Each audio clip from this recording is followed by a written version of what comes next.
Swaraj news కి స్వాగతం. Bulletin లో ముందుగా హెడ్లైన్స్.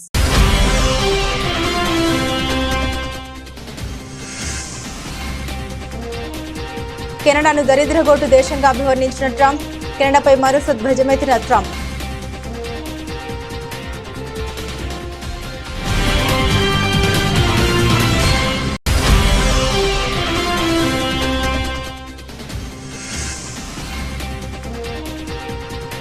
ఔరంగజేబ్ సమాధి వివాదంపై స్పందించిన ఆర్ఎస్ఎస్.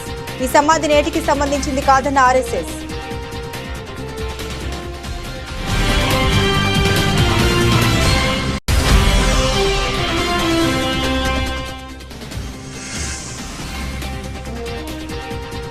హైదరాబాద్ లో మెక్డొనాల్డ్స్ గ్లోబల్ ఆఫీస్, తెలంగాణ సర్కార్తో కీలక ఒప్పందం.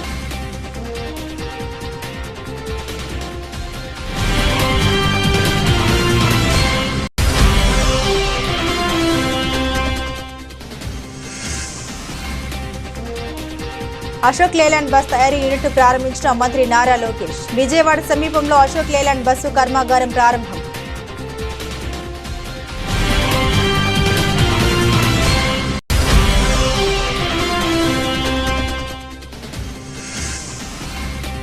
లండన్ లో జీవిత సాఫల్య పురస్కారం అందుకున్న చిరంజీవి. సినీ సమాజ సేవా రంగంలో ఆయన చేసిన కృషికి లైఫ్ టైం అచీవ్మెంట్ అవార్డు.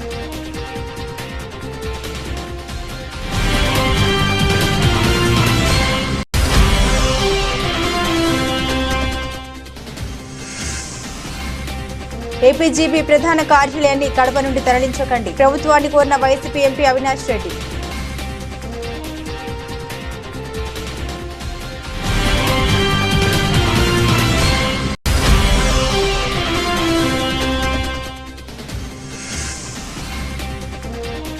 వానపాములు కూడా నాగుపాములా బుస కొడుతున్నాయి. సీఎం రేవంత్ పై కేటీఆర్ సెటైర్లు.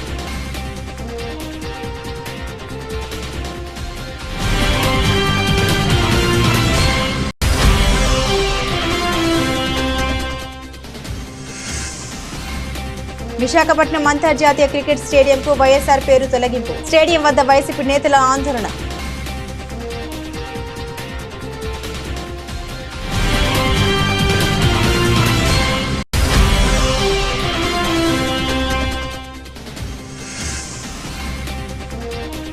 భారత్ జట్టుకు బీసీసీఐ భారీ నజరానా.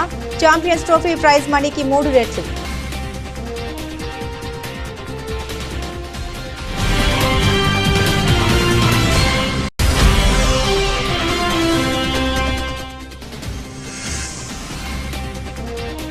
$92,000కు చెరువులో బంగారం ధర. మన దేశంలో పెళ్లిళ్ల సీజన్ కావడంతో బంగారానికి గిరాకీ.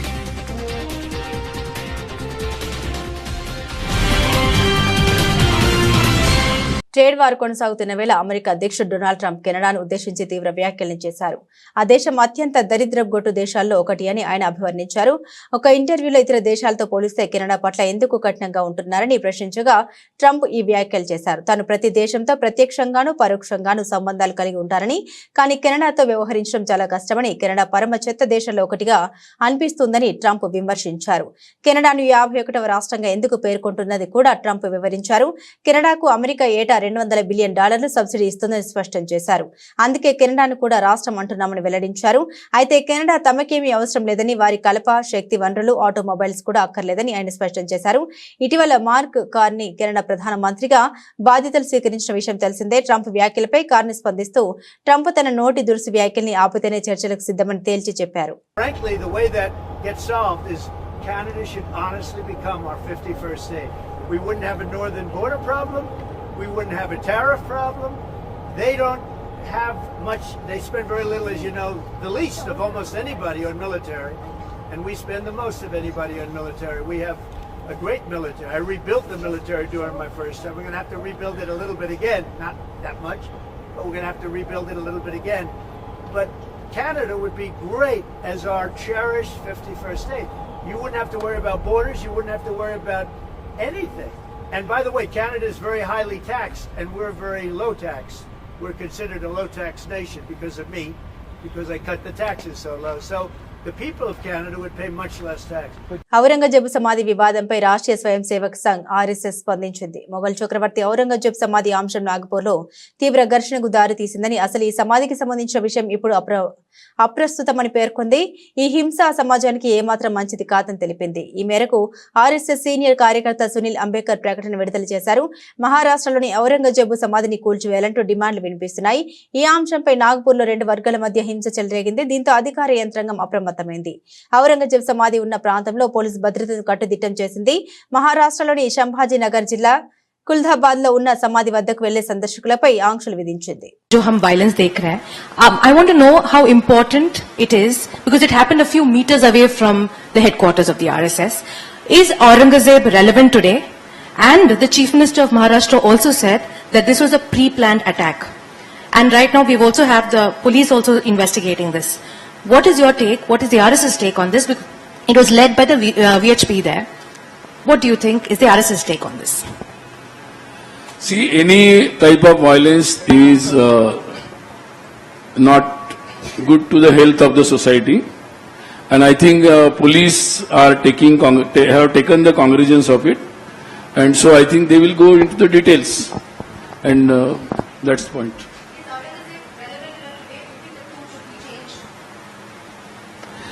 Is Aurangzeb relevant today? Do you think the tomb should be moved? I think not relevant. అమెరికాకు చెందిన మల్టీనేషనల్ సంస్థ మెక్డొనాల్డ్స్ కు ప్రస్తుతం తెలంగాణలో 38 అవుట్లెట్లు ఉన్నాయి. ప్రతి సంవత్సరం మరో 3 లేదా 4 కొత్త అవుట్లెట్లను విస్తరించే ప్రణాళికలు ఉన్నాయి. సంస్థ విస్తరణలో భాగంగా మెక్డొనాల్డ్స్ ఇండియా గ్లోబల్ కార్యాలయాన్ని హైదరాబాద్ లో నెలకొల్పనున్నారు. ఈ మేరకు తెలంగాణ ప్రభుత్వంతో బుధవారం సంస్థ ప్రతినిధులు ఒప్పందం చేసుకున్నారు.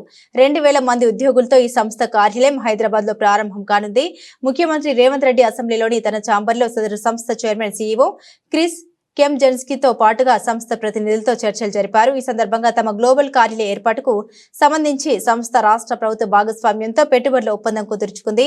హైదరాబాద్ లో మెక్డొనాల్డ్స్ గ్లోబల్ కార్యాలయం ఏర్పాటు చేయడానికి ముందుకు రావడంపై ముఖ్యమంత్రి రేవంత్ రెడ్డి సంతోషం వ్యక్తం చేశారు. ఈ గ్లోబల్ సెంటర్ తమ రాష్ట్రంలోనే ఏర్పాటు చేయాలని పలు రాష్ట్రాలు పోటీ పడుతున్న తరుణంలో సంస్థ తెలంగాణను తమ పెట్టుబడులకు గమ్యస్థానంగా ఎంచుకోవడం గర్వంగా ఉందని సీఎం అన్నారు. ప్రభుత్వం తరపున సంస్థకు సహాయ సహకారాలు అందిస్తామని హామీ ఇచ్చారు. ఈ సమావేశంలో ప్రభుత్వ ప్రధాన కార్యదర్శి శాంతి కుమారి, పరిశ్రమల శాఖ ప్రత్యేక ప్రధాన కార్యదర్శి జయేష్ రంజన్, సీఎం ప్రత్యేక కార్యదర్శి అజిత్ రెడ్డి పాల్గొన్నారు. ఏపీ విద్య, ఐటీ, ఎలక్ట్రానిక్స్ శాఖల మంత్రి నారా లోకేష్ నేడు విజయవాడ సమీపంలోని మల్లవల్లిలో అత్యాధునిక అశోక్ లేలాండ్ బస్సు తయారీ కర్మాగారాన్ని ప్రారంభించారు. ఈ విషయాన్ని ఆయన ట్విట్టర్ ద్వారా తెలిపారు. ఆంధ్రప్రదేశ్ లో పారిశ్రామిక ప్రగతి పరుగులు పెడుతుందని వెల్లడించారు. 75 ఎకరాల్లో విస్తరించి ఉన్న ఈ కర్మాగారం ఆంధ్రప్రదేశ్ పారిశ్రామిక రంగంలో ఒక మైలురాయి కానుందని లోకేష్ పేర్కొన్నారు. ఇక్కడ డీజిల్ మరియు ఎలక్ట్రిక్ బస్సులు ఉత్పత్తి చేస్తారని, అశోక్ లేలాండ్ ప్లాంట్ల ద్వారా ఉద్యోగాల కల్పన జరుగుతోందని, నైపుణ్య అభివృద్ధికి ప్రోత్సాహం లభిస్తుందని లోకేష్ వెల్లడించారు. పర్యావరణ అనుకూల రవాణాకు ఉత్తమిస్తూ ఆంధ్రప్రదేశ్ కోసం స్విచ్ ఎలక్ట్రిక్ డబుల్ డెక్కర్ బస్సును స్వీకరించడం జరిగిందని, ఇది సుస్థిర రవాణా దిశగా ఒక పెద్ద ముందడుగు అని అభివర్ణించారు లోకేష్. ఈ కార్యక్రమంలో మంత్రులు టీజీ భరత్, కొల్లు రవీంద్ర, ఎమ్మెల్యే యార్లగడ్డ వెంకట్రావు, అశోక్ లేలాండ్ సంస్థ అధికారులు పాల్గొన్నారు. It gives me a great pleasure to be here today at the inauguration of the Ashok Leyland state-of-the-art manufacturing plant in Mallavalli. 2023 August 24th, during my Padayatra, I came to Mallavalli and I made an electoral promise that we will bring Ashok Leyland back here and start production, and we're really lucky to be here. I extend my very warm greetings to the leadership of Ashok Leyland and the Hinduja Group, esteemed industry stalwarts, the government officials and everyone present here. Recently I was in Delhi in a fireside chat, and the question that I got asked is, Tamil Nadu has Chennai, Karnataka has Bangalore, Telangana has Hyderabad, what do you have? And I just told them one thing, we have something called the brand Babu, and that is our chief minister. Between the year 2019 and 2024, I do understand that industry went through a lot of turmoil. You had various challenges to face. Power purchase agreements were cancelled, and that created a lot of uncertainty in the market. Reputed companies like Ashok Leyland, Amar Raja, Lulu had to really add their investments here in our state. But then people have spoken. I think the citizens of Andhra Pradesh have made it very clear that welfare and development go hand in hand, and creating jobs should be the singular focus of a state government. I'm really lucky to be here. It was in the year 2018 that this entire concept came through. Back then, the Chief Minister of Andhra Pradesh, Mr. Naidu ji, laid the foundation stone for this amazing project. And I'm really lucky to be here to actually inaugurate the entire project. You know, as ministers, before we go to the market and attract new investments, it was very important for us to convince existing investors in a state that Andhra Pradesh means, and Andhra Pradesh is ready to do business. That's where we've reached out to Ashok Leyland to say that we are all here. As a state, we're willing to support you. We're willing to go the extra mile. And I offered them only a single piece of paper, a white paper. I said, whatever your asks are from the state government, please write it down. And in the bottom, I'll just write one number. That is the number of jobs you need to create. I'll hold Ashok Leyland accountable only on that one initiative. Megastar Chiranjeevi ఖాతాలో మరో అత్యున్నత పురస్కారం చేరింది. 4.5 దశాబ్దాలుగా సినిమాల ద్వారా కళారంగానికి సమాజానికి చిరు చేసిన సేవలకు గాను యూకే పార్లమెంట్ లో బ్రిడ్జ్ ఇండియా సంస్థ కల్చరల్ లీడర్షిప్ ద్వారా లైఫ్ టైమ్ అచీవ్మెంట్ అవార్డు ప్రదానం చేసింది.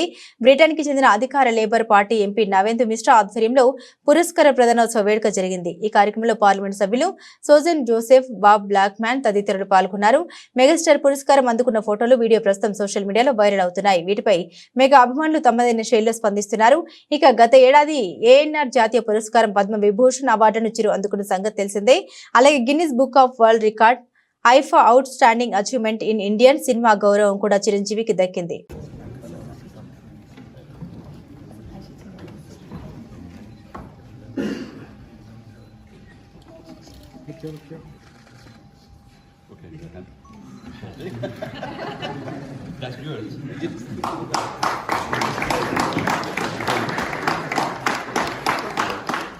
Sir, just one here. Thank you. Just one here.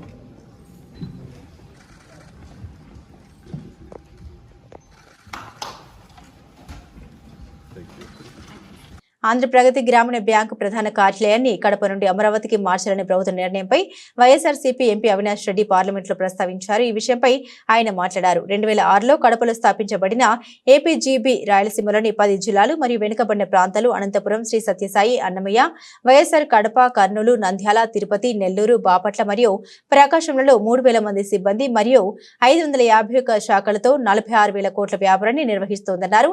భారతదేశంలోని అతిపెద్ద ఆర్ఆర్బీలో ఒకటిగా ఇది గ్రామీణ మరియు వెనుకబడిన వర్గాలకు ఆర్థిక చేరికను ప్రోత్సహిస్తుందని పేర్కొన్నారు.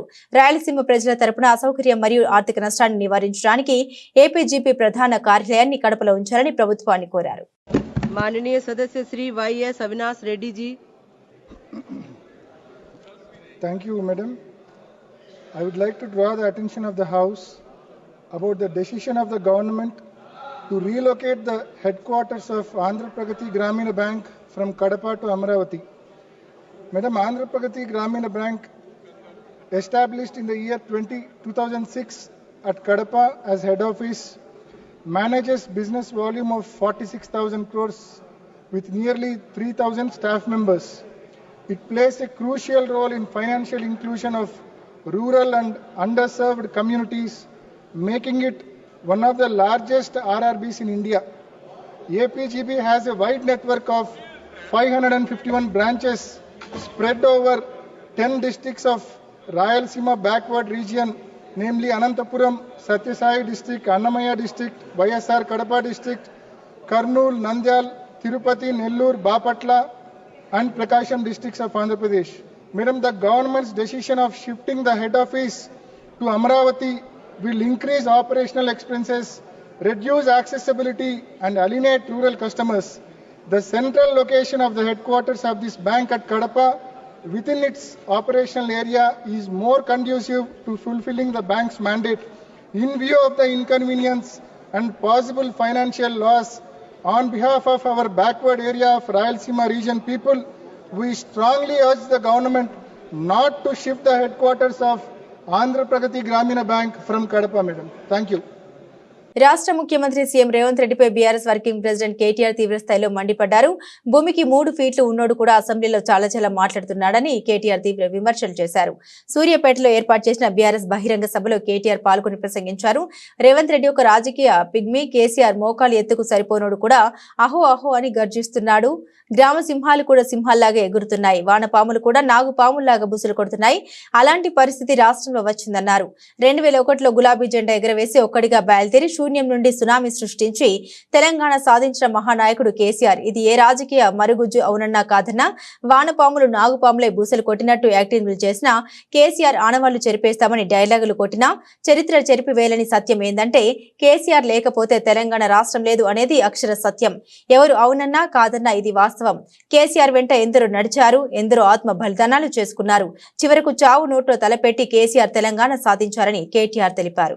కేసీఆర్ అహంకారమని, దొరాని, ఇదని అదని అడ్డం పొడుగు మాట్లాడి, యూట్యూబ్ లో పనికిమాలిన చెత్త మాట్లాడి, పనికిమాలిన తిట్లని తిట్టి, ఇష్టం వచ్చిన విష ప్రచారం చేసి ఇవాళ అదే యూట్యూబ్ వాళ్ళని గుడ్డలు కూడా తీసుకొడతా అంటున్నాడు ముఖ్యమంత్రి.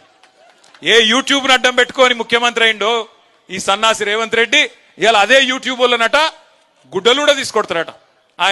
ఆయన దగ్గరికి వస్తే అంటే ఆయన కాడికి వస్తేనే అన్ని గుర్తొస్తున్నాయి. ఇదివరకేమో ఎవ్వరికి ఇక భార్యలు లేరు, పిల్లలు లేరు, ఈయనొక్కలకే ఉన్నారట.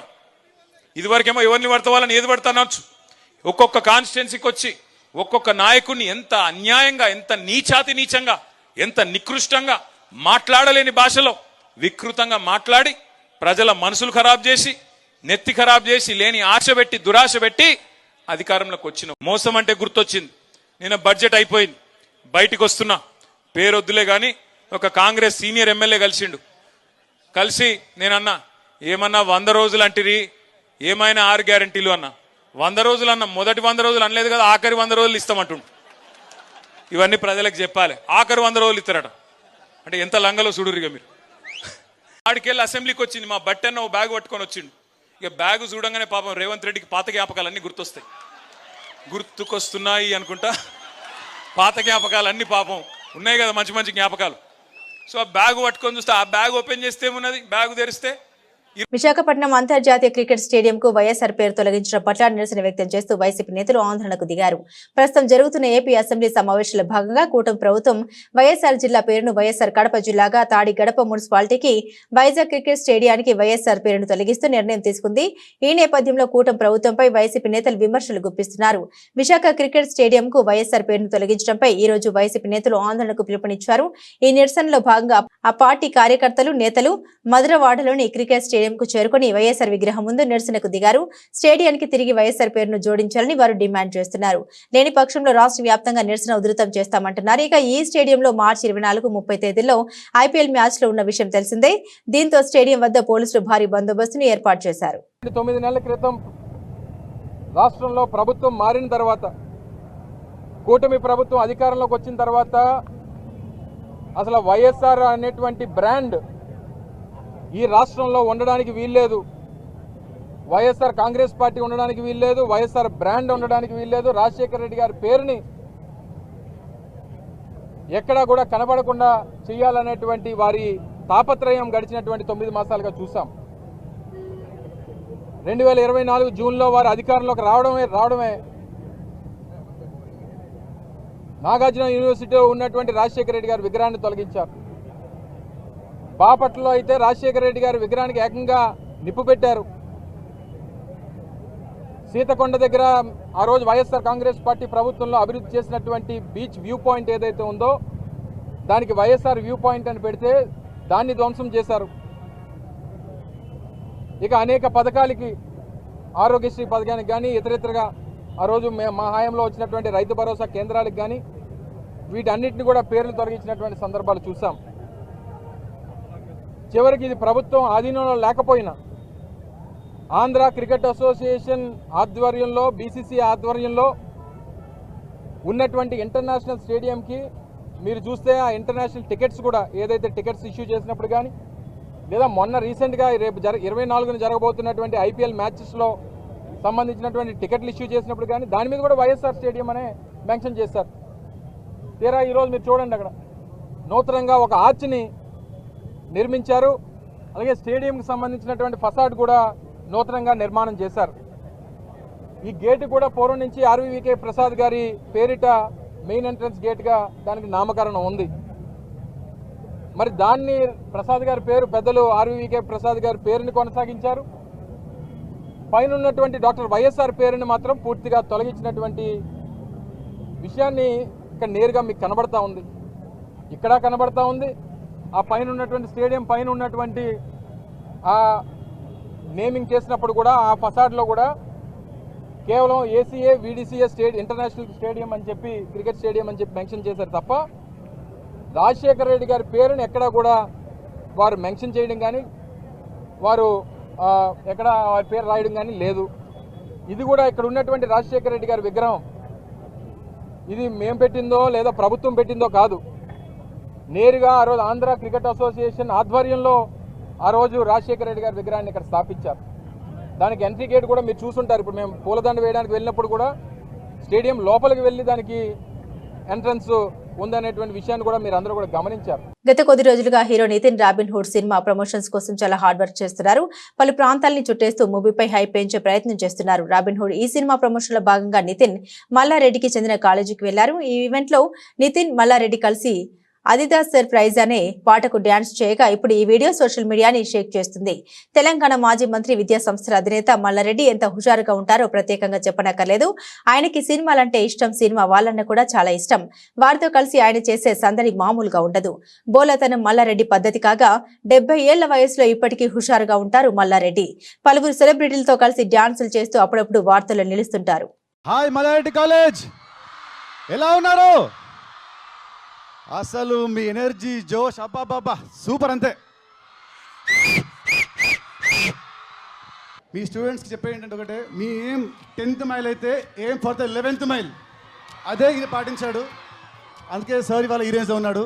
సార్ ఇవాళ మీ యానివర్సరీ కాబట్టి నాకు చిన్న వరం ఇస్తారా? చిన్న వరం. మార్చ్ 28 నాడు మళ్ళీ పిల్లలకి హాలిడే ఏమో ఇస్తారా? మా పిల్లలు వద్దన్నా కానీ మీ సినిమా చూస్తారు. పాలమిండు పూలమిండు నాకు తెలుసు, కానీ ఎప్పుడైనా మీరు డ్యాన్స్ చేసిండ్రా? మార్చ్ 28న సినిమాకి రండి, థియేటర్లో రచ్చలు చెప్దాం. ఇది నా ప్రామిస్. అందరికీ నమస్కారం. 28 తారీఖు నాడు రాబిన్ హుడ్ మన తెలంగాణ బిడ్డ, సూపర్ స్టార్, సూపర్ సక్సెస్ అవుతుంది. ఆ సినిమా బ్లాక్ బాస్టర్ అవుతుంది. ఆ రోజు మీరు హాలిడే ఇవ్వకుండా మీరందరూ డుమ్మ కొట్టైనా సినిమా చూస్తారు. ఓ హాయ్ మల్లారెడ్డి స్టూడెంట్స్, ఇక్కడ మెడికల్ స్టూడెంట్స్ ఎంతమంది ఉన్నారు? సో బేసిక్గా నేను బైపీసీ స్ట్రీమ్ నుంచే లాంగ్ టర్మ్ కోచింగ్ కూడా తీసుకొని డాక్టర్ అవుదాం అనుకున్నాను. డైరెక్టర్ని అయ్యాను. నా ఫ్రెండ్స్ అందరూ డాక్టర్లే. బట్ నిజంగా డాక్టర్ అవ్వడం ఎంత కష్టం అనేది తెలుసు. నా ఫ్రెండ్స్ అందరిని చూస్తున్నాను. సో మీరందరూ వెరీ వెరీ రెస్పెక్టబుల్ ప్లేస్లో ఉన్నారు. అండ్ నేను ఎక్కువ మీ టైం తీసుకోను. మీలో ఎంత జోష్ ఉందో, మల్లారెడ్డి సార్లో ఎంత జోష్ ఉందో అంత జోష్ ఈ సినిమాలో ఉంటుంది. డెఫినెట్గా ఈ సినిమాలో ఎంటర్టైన్మెంట్ మీ అందరికీ నచ్చుతుంది. అండ్ ఈ సినిమా ఎండ్లో ఒక స్మాల్ క్యామియో చేశారు మన Australian cricketer David Warner and మన హైదరాబాద్ మామ అయిన డేవిడ్ వార్నర్. సో ఆయన్ని కూడా మీరు ఫస్ట్ టైం స్క్రీన్ మీద చూడబోతున్నారు. డెఫినెట్గా సినిమా మాత్రం మిమ్మల్ని డెఫినెట్గా ఎంటర్టైన్ చేస్తుంది. మార్చ్ 28 రాబిన్ హుడ్ థియేటర్స్లో చూడండి. సారు ఒక మాట చెప్పాలంటే, సార్ పాలమ్మి పూలమ్మి ఇక్కడ దాకా వచ్చి మీ అందరి మనసులు ఎలా గెలుచుకున్నారో రాబిన్ హుడ్ కూడా ఎంటర్టైన్మెంట్ చేసి, డాన్సులు చేసి, ఫైట్లు చేసి మీ అందరి మనసులు డెఫినెట్గా గెలుచుకుంటాడు. Thank you so much. బుల్లితెర యాంకర్ విష్ణుప్రియ గురువారం ఉదయం పంజాగుట్ట పోలీస్ స్టేషన్ కు చేరుకున్నారు. తన అడ్వకేట్ తో కలిసి ఉదయం 10 గంటల ప్రాంతంలో స్టేషన్ కు వెళ్లారు. బెట్టింగ్ యాప్ ప్రమోషన్స్ కు సంబంధించిన కేసులో విచారణకు హాజరయ్యారు. వాస్తవానికి ఈ కేసులో మంగళవారం విచారణకు రావాలంటూ పంజాగుట్ట పోలీసులు నోటీసులు జారీ చేయగా షూటింగ్ కారణంగా విష్ణుప్రియ ఆ రోజు గైరు హాజరయ్యారు. తన తరపున శేఖర్ భాషను పోలీస్ స్టేషన్ కు పంపించారు. ఈ క్రమంలోనే గురువారం ఉదయం విష్ణుప్రియ విచారణకు హాజరయ్యారు. తెలుగు రాష్ట్రాల్లో బెట్టింగ్ యాప్ల కారణంగా చాలా మంది ఆత్మహత్యలకు పాల్పడ్డారు. ఎంతో మంది అప్పుల ఊబిలో చిక్కుకొని దిక్కుతోచని పరిస్థితిలో పడ్డారు. ఈ యాప్స్ కు సెలబ్రిటీలు, సోషల్ మీడియా ఇన్ఫ్లుయెన్సర్లు ప్రమోషన్ చేయడంపై ఐపీఎస్ అధికారి Telangana RTC MD Sajjanar social media వేదిక ద్వారా ఫైట్ చేస్తున్న విషయం తెలిసిందే. సజ్జనార్ ట్వీట్లతో ఏపీ తెలంగాణ పోలీసులు స్పందించి సోషల్ మీడియా ఇన్ఫ్లుయెన్సర్లపై కేసులు పెడుతున్నారు. తాజాగా 11 మంది ఇన్ఫ్లుయెన్సర్లపై కేసు నమోదు చేసిన తెలంగాణ పోలీసులు విచారణకు రమ్మంటూ వారికి నోటీసులు పంపించారు. ఇందులో యాంకర్ విష్ణుప్రియ, శ్యామలతో పాటు పలువురు యూట్యూబర్లు, ఇన్ఫ్లుయెన్సర్లు ఉన్నారు. ఇటీవల ముగిసిన ఐసీసీ ఛాంపియన్స్ ట్రోఫీలో రోహిత్ శర్మ సారథ్యంలోని భారత జట్టు విజేతగా నిలిచిన విషయం తెలిసిందే. దాదాపు పుష్కర కాలం తర్వాత మరోసారి టీమిండియా టైటిల్ కైవసం చేసుకుంది. టోర్నీలో ఒక మ్యాచ్ కూడా ఓడిపోకుండా ట్రోఫీ దక్కించుకోవడం విశేషం. మార్చి 9న న్యూజిలాండ్ తో జరిగిన ఫైనల్లో భారత జట్టు విజయం సాధించి ముచ్చటగా మూడోసారి ట్రోఫీని గెలుచుకుంది. ఇలా ఐసీసీ మెగా ఈవెంట్ లో అద్భుతమైన ప్రదర్శనతో ఆకట్టుకున్న భారత జట్టుగా తాజాగా బీసీసీఐ భారీ నజరాను ప్రకటించింది. టీమిండియాకు 58 కోట్ల నగదు బహుమతి ప్రకటించింది. ఆటగాళ్లతో పాటు సిబ్బంది సెలక్షన్స్ కమిటీకి ఈ నగదు అందజేయనున్నట్టు తెలిపింది. ఈ మేరకు బీసీసీఐ కీలక ప్రకటన విడుదల చేసింది. ఐసీసీ ఛాంపియన్స్ ట్రోఫీ 2025లో విజయం సాధించిన జట్టుకు 58 కోట్ల నగదు బహుమతిని ప్రకటించడం ఆనందంగా ఉంది. ఈ క్యాష్ రివార్డు ఆటగాళ్లు, కోచింగ్ సహాయక సిబ్బందితో పాటుగా పురుషుల సెలక్షన్ కమిటీ సభ్యులకు వర్తిస్తుందని బీసీసీఐ ప్రకటించింది. వరుసగా 2 ఐసీసీ టోర్నీలో విజేతగా నిలిచిన భారత జట్టు ఆటగాళ్ల నిబద్ధతను బోర్డు గుర్తించకుండా ఉండదు. వారి శ్రమకు ఈ నగదు బహుమతిని అందిస్తుంది.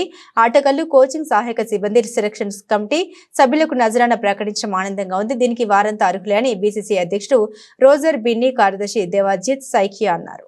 బంగారం ధరలు భారీగా పెరుగుతున్నాయి. పసిడి ధర 92,000 మార్కుకు చేరుకుంది. అంతర్జాతీయంగా నెలకొన్న డిమాండ్ కారణంగా ఇటీవల 90,000 మార్కు దాటింది. మన దేశంలో పెళ్లిళ్ల సీజన్ కావడంతో బంగారానికి గిరాకీ పెరిగింది. ఢిల్లీలో 10 గ్రాముల స్వచ్ఛమైన బంగారం ధర ఈ రోజు 700 పెరిగి 91,950 రూపాయలకు చేరుకుందని ఆల్ ఇండియా సరఫా అసోసియేషన్ వెల్లడించింది. పశ్చిమ ఆసియాలో నెలకొన్న అనిశ్చిత పరిస్థితులకు తోడు అమెరికా ఆర్థిక వ్యవస్థలో వృద్ధి నెమ్మదించడం కూడా బంగారం వైపు పెట్టుబడులు మళ్లించేందుకు దోహదం చేస్తున్నాయి. దీంతో అంతర్జాతీయంగా బంగారానికి డిమాండ్ పెరిగింది. ఢిల్లీలో 99.9% స్వచ్ఛత కలిగిన 10 గ్రాముల బంగారం ధర నిన్న 91,250 రూపాయలు ఉండగా ఈ రోజు 700 రూపాయలు పెరిగింది. ట్రంప్ అధికారంలోకి వచ్చాక వాణిజ్య భయాలు నెలకొన్నాయి. దీంతో పెట్టుబడిదారులు సురక్షిత పెట్టుబడిగా భావించే బంగారం వైపు మొగ్గు చూపుతున్నారు. బులెటిన్ ముగించే ముందు హెడ్లైన్స్ మరోసారి.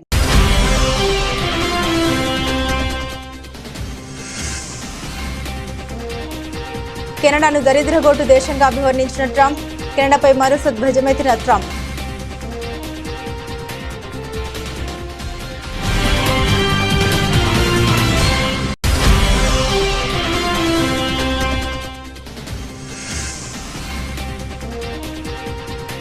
ఔరంగజేబ్ సమాధి వివాదంపై స్పందించిన ఆర్ఎస్ఎస్, ఈ సమాధి నేటికి సంబంధించింది కాదన్న ఆర్ఎస్ఎస్.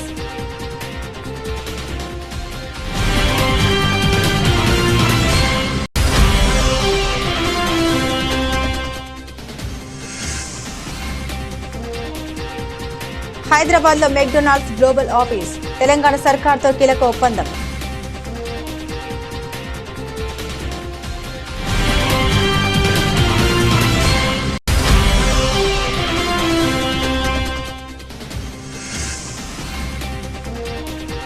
అశోక్ లేలాండ్ బస్ తయారీ యూనిట్ ప్రారంభించిన మంత్రి నారా లోకేష్. విజయవాడ సమీపంలో అశోక్ లేలాండ్ బస్సు కర్మాగారం ప్రారంభం.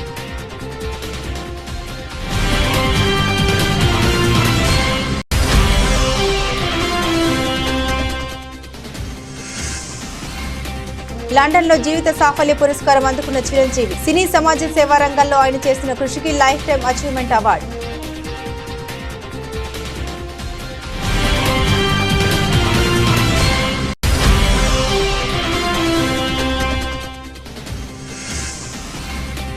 ఏపీజీబీ ప్రధాన కార్యాలయాన్ని కడప నుండి తరలించకండి, ప్రభుత్వాన్ని కోరిన వైసీపీ ఎంపీ అవినాష్ రెడ్డి.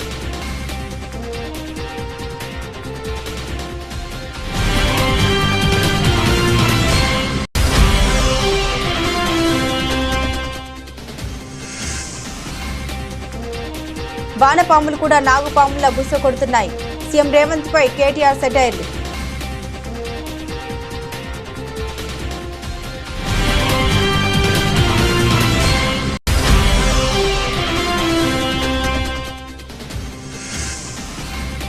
విశాఖపట్నం అంతర్జాతీయ క్రికెట్ స్టేడియంకు వైఎస్ఆర్ పేరు తొలగింపు. స్టేడియం వద్ద వైసీపీ నేతల ఆందోళన.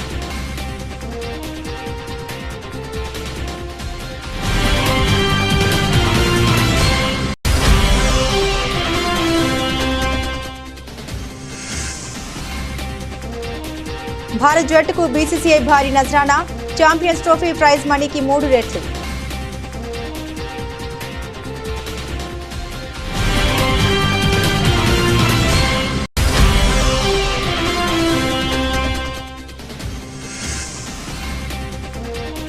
$92,000కు చెరువులో బంగారం ధర. మన దేశంలో పెళ్లిళ్ల సీజన్ కావడంతో బంగారానికి గిరాకీ.